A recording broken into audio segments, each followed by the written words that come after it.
وإلهكم إله واحد لا إله إلا هو الرحمن الرحيم صدق الله العظيم. اللهم صل على محمد وعلى آل محمد كما صليت على إبراهيم وعلى آل إبراهيم إنك حميد مجيد. اللهم بارك على محمد وعلى آل محمد كما باركت على إبراهيم وعلى آل إبراهيم إنك حميد مجيد. ربی زدنی علما ربی اشرح لی صدری ویسر لی امری واحلل عقدۃ من لسانی یفقہوا قولی. ارشاد باری تعالی ہے وَإِلَٰهُكُمْ إِلَٰهٌ وَاحِدٌ، اور تمہارا معبود ایک ہی معبود ہے، لا الہ الا هو الرحمن الرحیم، جس کے سوا کوئی معبود نہیں، بڑا مہربان اور نہایت رحم والا ہے. اِنَّ فِي خَلْقِ السَّمَاوَاتِ وَالْأَرْضِ، بے شک آسمان اور زمین کے پیدا کرنے میں، واختلاف اللیل والنہار، رات اور دن کے بدلنے میں، والفلک التی تجری فی البحر، اور جہازوں میں جو دریاؤں میں چلتے ہیں، بما ینفع الناس، جو لوگوں کو نفع پہنچاتے ہیں، وما انزل اللہ من السماء من ماء، اور جو نازل کیا اللہ نے آسمان سے پانی، فاحیا بہ الارض بعد موتها، اور پھر اس سے مردہ زمین کو زندہ کرتا ہے، وبث فیہا من کل دابہ، اور اس میں ہر قسم کے چلنے والے جانور پھیلاتا ہے، وتصریف الریاح والسحاب مسخر بین السماء والارض، اور ہواؤں کے بدلنے میں اور بادل میں جو آسمان اور زمین کے درمیان حکم کا تابع ہے، لآیات لقوم یعقلون، البتہ عقل مندوں کے لیے نشانیاں ہیں. یہ آیت مبارکہ اور اس کے بعد بھی انشاءاللہ جو آیات ہیں وہ اللہ رب العزت کی وحدانیت پر، اللہ رب العزت کی الوہیت پر، اللہ رب العزت کی ربوبیت پہ دلالت کرتی ہیں. پہلی آیت مبارکہ آیت نمبر 163 میں اللہ وحدہ لا شریک اپنی الوہیت کا بیان فرما رہے ہیں کہ اللہ واحد ہے، اللہ ایک ہے، اس کا کوئی شریک نہیں، اس جیسا کوئی دوسرا نہیں ہے. اگر ہم توحید، عقیدہ توحید کی بات کریں تو پہلی بات یہ عرض کرنی ہے کہ قرآن مجید کا تقریباً 1/3 آیات توحید پر مشتمل ہے، کہ جس میں اللہ تعالیٰ اپنی وحدانیت کو مختلف انداز سے اور مختلف دلائل سے بیان کر رہے ہیں. انہی دلائل میں سے ایک یہاں پر بھی اللہ تعالیٰ تخلیق آسمان اور زمین اور باقی چیزیں جن کا بھی ذکر بھی ہوا آیت نمبر 164 میں. پہلی آیت میں اللہ فرماتے ہیں کہ تمہارا الہ ایک ہے، یعنی کہ وہ معبود برحق ایک ہی ہے. تمہارے لیے کسی صورت میں یہ درست نہیں، جائز نہیں، روا نہیں کہ تم اللہ کے علاوہ کسی دوسرے باطل خدا کی عبادت کرو.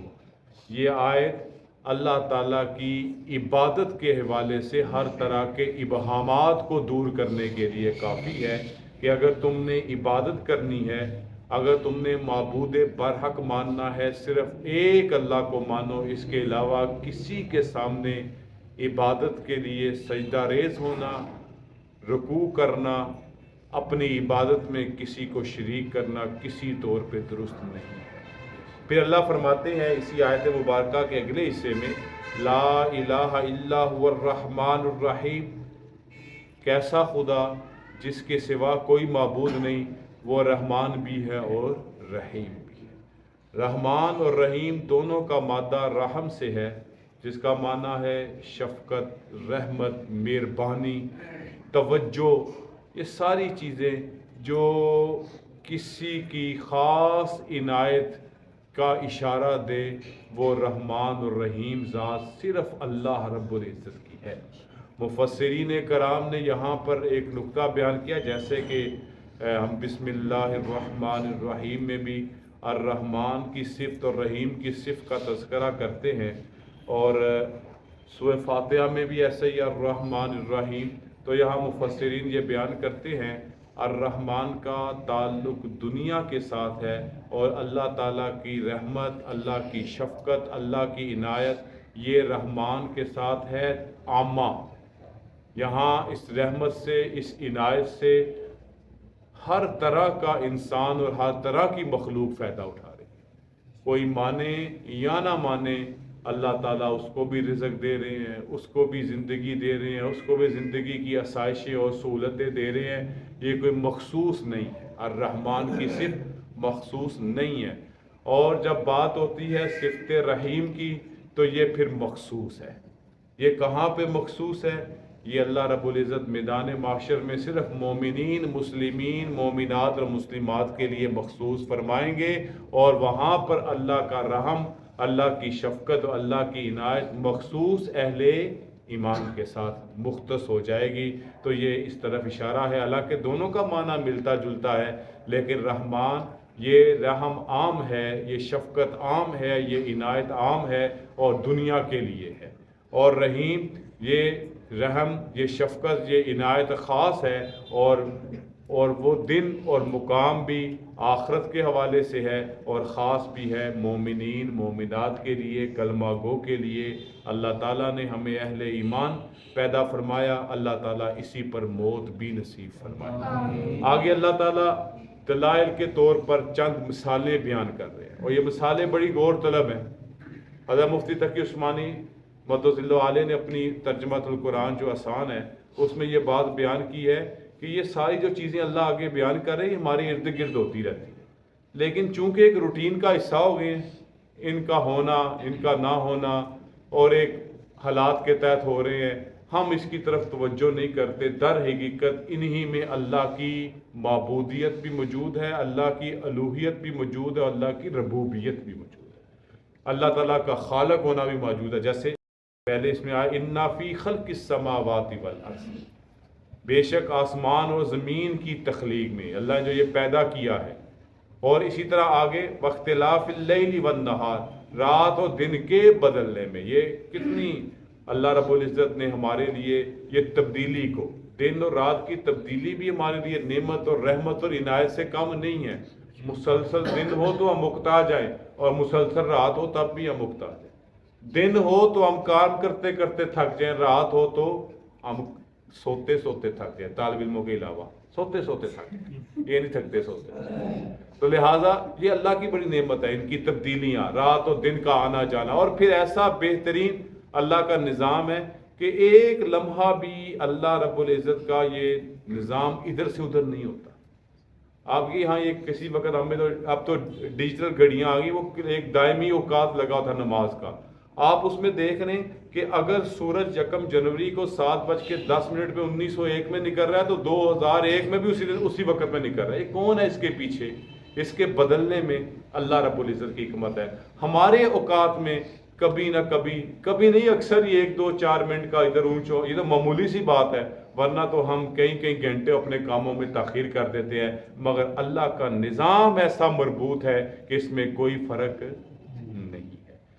واختلاف اللیل والنہار، اور رات اور دن کے بدل میں۔ اور پھر اللہ ایک اور اگلی نشانی کو بیان فرما رہے ہیں، والفلک التی تجری فی البحر بما ینفع الناس، اور وہ جہاز، وہ کشتیاں جو دریا میں چلتی ہیں لوگوں کو نفع دینے کے، آج بھی اور پہلے وقتوں میں بھی، بطور خاص تو آج جن ملکوں کے پاس سمندر کی نعمت ہے وہ اپنی تجارت کو، باری برکم تجارت کو وہ سمندروں کے ذریعے کرتے ہیں۔ وہ تجارت آپ دیکھ لیں، پاکستان کی اہمیت اس حوالے سے بڑی ہے۔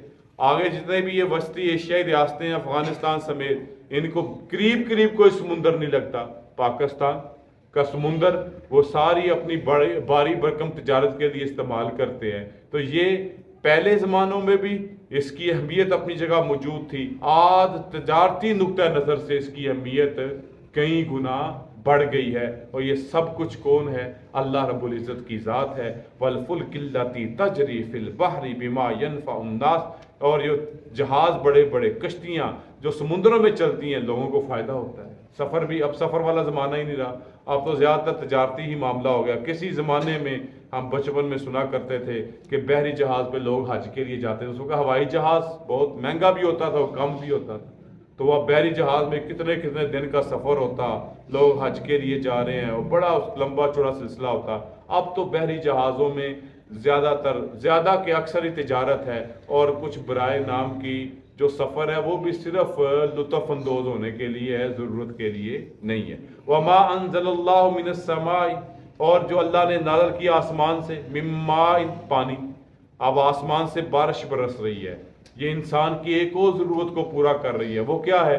مردہ زمین کو زندہ کرنا، زمین سے اس کے کھانے پینے کی اجناس کی پیداوار، آسمان سے اترنے والا پانی، یقیناً زمین کے نیچے سے ہی پانی نکل رہا ہے، لیکن جو فائدہ، جو نفع آسمان سے اترنے والے پانی کا ہے، وہ زمین سے نکلنے والے پانی کی وہ مقدار بھی نہیں اور فائدہ بھی نہیں ہے۔ بلکہ اب تو جدید جو زراعت ہے، وہ پانی کو جب پودوں کو دے رہی ہے، ان کا خیال ہے نیچے سے پانی دینے کی بجائے اوپر سے پانی دیا جائے، تاکہ اوپر سے نیچے تک آئے گا تو اس سے فصل زیادہ بہتر ہوگی، اور یقیناً آسمان سے برسنے والی بارش بھی اسی کی ایک صورت ہے۔ وَأَحْيَا بِهِ الْأَرْضَ بَعْدَ مَوْتِهَا، اور اللہ فرماتے ہیں اللہ نے آسمان سے اترنے والے پانی سے اس مردہ زمین کو زندہ کر دیا، وہ ہری بری فصلیں اگ رہی ہیں، پھل اگ رہے ہیں، اجناس اگ رہی ہیں، یہ سب کچھ اللہ کا کرنا ہے۔ اور پھر اللہ آگے فرماتے ہیں وَبَثَّ فِيهَا مِن كُلِّ دَابَّةٍ، اور اس نے ہر قسم کے چلنے والے جانور پھیلا دیے، ان میں سے کئی جانور ہماری سواریوں کے کام آتے ہیں، کئی جانور ہمارے لیے گوشت کھانے کا ذریعہ ہے، اور کئی جانور ہمیں ڈرانے کے لیے بھی ہیں، لیکن وہ بھی زمین میں ایک بیلنس اور توازن رکھنے کے لیے ان کی بھی ضرورت ہے، خوبصورتی رکھنے کے لیے ان کی بھی ضرورت ہے، ہر طرح کے اللہ نے جانور پھیلا دیے۔ اور پھر اللہ فرماتے ہیں وَتَصْرِيفِ الرِّيَاحِ وَالسَّحَابِ الْمُسَخَّرِ بَيْنَ السَّمَاءِ وَالْأَرْضِ، اور پھر ہواؤں کے بدلنے میں، یہ جو ہوائیں چلتی ہیں، یہ ہوا کا چلنا بھی اللہ کی نعمت ہے۔ ہوا بند ہو جائے، جیسے کہ ابھی یہ پچھلے مہینوں میں جب یہ ہمارے حبس کے مہینے ہوتے ہیں، کیا ہوتے ہیں؟ ہوا چلنا کم ہو جاتی ہے، اور پھر گرمی کی شدت اور وہ پسینے کا شرابور ہو جانا، وہ ایک الگ تکلیف۔ ہوا چلتی رہے مناسب انداز سے، اللہ اس سے بھی کتنی ہی بیماریوں کو دور فرما دیتے ہیں۔ اور پھر انہی ہواؤں سے وَالسَّحَابِ الْمُسَخِّرِ بَيْنَ السَّمَاءِ وَالْأَرْضِ، یہ جب ہوائیں چلتی ہیں اور بادلوں کو اللہ کے حکم سے ادھر سے ادھر اڑائی پھرتی، یہ کیا کہتے ہیں؟ ہواؤں کا کم دباؤ تو یہ بادل جناب برسنے کی وجہ بنتے ہیں، زیادہ دباؤ کسی اور کی وجہ بن جاتے ہیں۔ یہ ہم کیا کہتے ہیں؟ مونسون کی ہوائیں چل گئیں، وہ کیا ہے؟ وہ ہمارے بحیرہ عرب ہے یا خلیج بنگال ہے، وہ ہمارے بادلوں کی فیکٹریاں ہیں، وہاں بخارات کی صورت میں بادل بنتے ہیں، اور پھر اللہ کے حکم سے وہ ہوائیں پورے علاقے میں بادل برستے ہوئے یہاں پر پانی کی ضرورت کو پورا کرتے ہیں۔ یہ مغربی ہوائیں کیا ہے؟ یہ روس کی طرف سے ٹھنڈی ہوائیں آج کل جو چل رہی ہیں، وہ چل کے آتی ہیں یہاں پہ بارش برساتی ہیں، یہ ہوائیں ہی ہیں، اللہ کے حکم کی تابع ہیں، یہ جو سارا سلسلہ چل رہا ہے۔ اللہ فرماتے ہیں ان سب چیزوں میں لآیات لقوم یعقلون، کن کے لیے نشانی ہے؟ عقل مند۔ یہ اختیار والے ہوں تو نظام نہیں چلتا، دنیا میں 2-3 طاقتیں متوازی ہوں تو نظام نہیں چلتا، تو اگر ایسے ہی خدا ایک سے زیادہ ہو جاتے تو نظام دنیا کا کیسا چلتا؟ یہ ہمارے لیے ایک عقلی دلیل ہے ان تمام چیزوں میں، الہکم الہ واحد، تمہارا معبود برحق صرف ایک ہے۔ اور آگے اللہ تعالیٰ پھر فرما رہے ہیں ان کا رویہ، جو اللہ کے علاوہ معبود بنا لیتے ہیں، اللہ کے علاوہ پوجنا شروع کر دیتے ہیں، یہاں تک تو پہلی بات اللہ نے قائم کیا دعویٰ وَإِلَٰهُكُمْ إِلَٰهٌ وَاحِدٌ، اگلی آیت میں اللہ تعالیٰ نے مختلف مثالوں سے دعویٰ کو ثابت کیا، اور آگے اللہ تعالیٰ دوسرے دعویٰ رکھنے والوں کا رد فرما رہے ہیں وَمِنَ النَّاسِ مَن يَتَّخِذُ مِن دُونِ اللَّهِ، اور وہ لوگ جو اللہ کے علاوہ کسی اور کو اندادن شریک بنا رکھتے، کسی اور کی پوجا پاٹ کرتے ہیں، کسی اور کی عبادت کرتے ہیں، ان کی حالت کیا ہے؟ اللہ فرماتے ہیں یحبونہم کحب اللہ، وہ ان باطل خداؤں سے ایسے محبت کرتے ہیں جیسے اللہ سے محبت رکھنی۔ اتنا کچھ اللہ کر رہا ہے، دیوانے کسی اور کے ہو رہے ہیں، ہونا اللہ کا چاہیے تھا۔ یہ سب کچھ کرنے والا اللہ، اور پوجا پاٹ کسی اور کی، کسی اور کے در پہ جھک رہے ہیں۔ اللہ فرماتے ہیں یہ ٹھیک نہیں ہے۔ ہاں اب اللہ آپ کا اور میرا تذکرہ فرما رہے ہیں والذین آمنوا، اور وہ لوگ جو ایمان لائے، اشد حبا للہ، وہ اللہ سے بڑی ہی شدید محبت ہوتی ہے، وہ اللہ کی محبت میں کسی مصلحت کا، کسی کمپرومائز کا شکار ہی نہیں ہوتے۔ اشد کا معنی ہی ہوتا ہے ایسی شدید اور سخت محبت جس کا کوئی نعم البدل نہ ہو، جس کا کوئی مقابل نہ ہو۔ آگے اللہ فرماتے ہیں وَلَوْ يَرَّ ظَلَمُوا إِذْ يَرَوْنَ الْعَذَابَ، اور کاش دیکھتے وہ لوگ جو ظالم ہے جب عذاب دیکھیں گے. یعنی یہ ظالم ہے، ظلم ہے، اللہ کے ساتھ کسی کو شریک ہے. ان الشرک لظلم عظیم، اللہ نے ان کو ظالم کہا. اور اگر یہ جو لوگ ظالم ہیں جب دیکھیں گے عذاب کو، ان القوۃ للہ جمیعا، ان کو پھر پتہ چل جائے گا سب قوت اللہ ہی کے لیے. آج ان کو سمجھ نہیں آ رہی، اللہ سمجھانے کی کوشش کر رہے ہیں. اِنَّ فِي خَلْقِ السَّمَاوَاتِ وَالْأَرْضِ وَاخْتِلَافِ اللَّيْلِ وَالنَّهَارِ، سمجھانے کی کوشش کر رہے ہیں.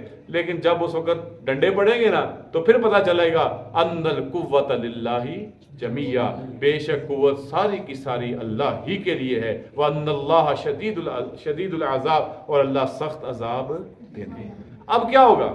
اللہ تعالیٰ ایک اور منظر کشی کر رہے ہیں خوبصورتی کے ساتھ. یعنی کیا منظر کشی؟ کہ وہ لوگ جنہوں نے 2 نمبر خداؤں کی پوجا پاٹ کی ہوگی، جن کو اپنا معبود سمجھا ہوگا، جن کو اپنا انہوں نے گرو بنایا ہوگا، وہ کیا کریں گے؟ اس تبرأ الذین اتبعوا من الذین اتبعوا، جب وہ لوگ بیزار ہو جائیں گے جن بھی پیروی کی گئی تھی ان لوگوں سے جنہوں نے پیروی کی تھی. وہ جن کی پیروی کی گئی تھی وہ کہیں جان چھوڑو ہماری، ہم تمہارے کچھ کام نہیں آ سکتے. وہ اپنی جان چھڑائیں گے. ہم نے بس دنیا میں جو کمانا تھا، کمائی کرنی تھی، تمہارے ہاتھوں سے کر لی. تمہیں ورغلا کر، تمہیں پھسلا کر، جو کرنا چاہا ہم نے کر لیا. اور جب وہ عذاب کو دیکھ لیں گے وَتَقَطَّعَتْ بِهُمُ الْأَسْبَابُ، اور ان کے تعلقات ٹوٹ جائیں گے. اب وہ تعلق رہے گا ہی نہیں. کیوں؟ دنیا تک تو تعلق تھا، میدان معاشر میں وہ تعلق نہیں ہوگا، میزان پہ وہ تعلق نہیں ہوگا، پل صراط پہ وہ تعلق نہیں ہوگا. کون سا تعلق مضبوط ہوگا؟ الہکم الہ واحد، وہ ایک معبود والا تعلق مضبوط ہوگا. وقال الذین اتبعوا، ہاں اب وہاں پہ پچھتاوا ہوگا ان کو کہ ہم کیا کر بیٹھے.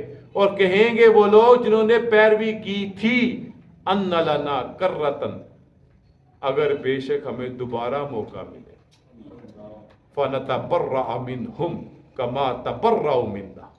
بڑی ایسی قیمتی بات ہے یہ کہ ہمیں دوبارہ موقع مل جائے. فَنَتَبَرَّأَ مِنْهُمْ، ہم ان سے برات کا اظہار کریں جیسے آج انہوں نے ہم سے برات کا اعلان کیا ہے. آج جیسے یہ ہم سے بیزار ہوئے ہیں، اگر ہمیں دوبارہ موقع مل جائے تو ہم ان سے بیزار ہو جائیں گے، ان کو منہ نہیں لگائیں گے، ان کی طرف دیکھیں گے بھی نہیں. کذالک یریہم اللہ اعمالہم، اسی طرح اللہ ان کے اعمال حسرات علیہم، حسرت دلانے کے لیے دکھائے گا. اب وہ سوائے افسوس کے، سوائے حسرت کے، سوائے ندامت کے، سوائے پچھتاوے کے ان کے ہاتھ کچھ نہیں آئے گا. کیوں؟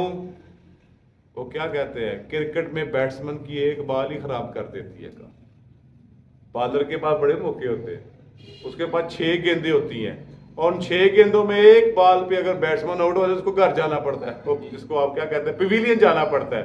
اسی طرح یہاں پر بھی اگر زندگی کو وَإِلَٰهُكُمْ إِلَٰهٌ وَاحِدٌ کے اصول پر نہ گزارا، موت آ گئی، اب دوبارہ واپسی کا کوئی راستہ نہیں ہے. اللہ یہی ہمیں سمجھا رہے ہیں، اور اللہ نے کتنے خوبصورت انداز میں اتنی مشکل بات کو ہمارے سامنے رکھ دیا کہ اپنے ایک معبود کی بات کرو، اس کے بعد کوئی دوسرا موقع نہیں ہے.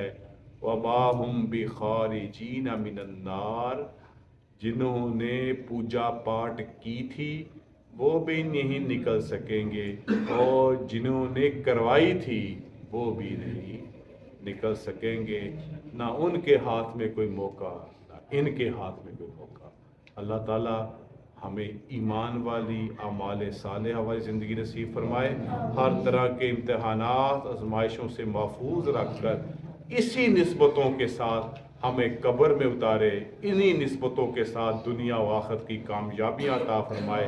انہی نسبتوں کے ساتھ اللہ اپنے فضل و کرم سے ہمیں اپنی رضا کے ساتھ، نبی علیہ السلام کی شفاعت کے ساتھ ہمیں جنت میں داخل فرمائے۔ وآخر دعوانا الحمدللہ رب العالمین۔ الحمدللہ رب العالمین والصلاة والسلام علی رسول آتنا فی الدنیا حسنۃ وفی الآخرۃ حسنۃ وقنا عذاب النار۔ ربنا لا تزغ قلوبنا بعد إذ هديتنا وهب لنا من لدنك رحمة إنك أنت الوهاب۔ یا رب العالمین ہر قسم کے صغیرہ کبیرہ چھوٹے بڑے گناہوں کو معاف فرما، ہر قسم کی غلطیوں کوتاہیوں سے درگزر فرما۔ یا رب العالمین جو مسلمان بیمار کو شفا عطا فرما، جو پریشان کی پریشانیوں کو دور فرما، جو فوت ہو چکے یا اللہ ان کی بخشش و مغفرت فرما، جو زندہ ہیں ہر فتنے آزمائش میں سب مصیبت بیماری بلا سے حفاظت فرما۔ یا اللہ فلسطین کے مسلمانوں کی مدد فرما، فلسطین کے مسلمانوں کی نصرت فرما، فلسطین کے مسلمانوں کو یا اللہ اسرائیلی یہودیوں کے خلاف فتح نصیب فرما۔ یا اللہ ان کو پرسکون سہولت والی زندگی نصیب فرما۔ یا اللہ اسی طرح پوری دنیا میں جہاں جہاں مسلمان پس رہے ہیں، مشکل کا شکار ہے، یا اللہ سب کی مدد و نصرت فرما۔ کشمیر کے مسلمانوں کے لیے بھی یا اللہ راحت والی زندگی، آسانی والی زندگی، آزادی والی زندگی نصیب فرما۔ ربنا تقبل منا انک انت السمیع العلیم وتب علینا انک انت التواب الرحیم۔ وصلی اللہ تعالی علی خیر خلقہ محمد وعلی آلہ وصحبہ اجمعین برحمتک یا